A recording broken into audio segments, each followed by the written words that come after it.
اگه میخوای زبان انگلیسی رو آموزش ببینی، نیاز داری این 6 تا قانون مهم رو بدونی. قانون شماره 1، هدفتو مشخص کن. اگه هدف داشته باشی، انگیزت هم بالاتره. قانون شماره 2، با قدم‌های کوتاه شروع کن. با همون کلمه‌ها و جمله‌های ساده‌ای که بلدی مکالمه کن.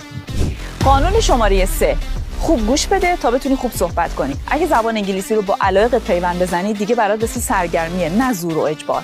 قانون شماره 4، هیچ وقت جمله رو کلمه به کلمه ترجمه نکن. سعی کن مفهوم کلی جمله رو تو خاطرت بسپاری و از همون قالب جمله تو مکالماتت استفاده کنی.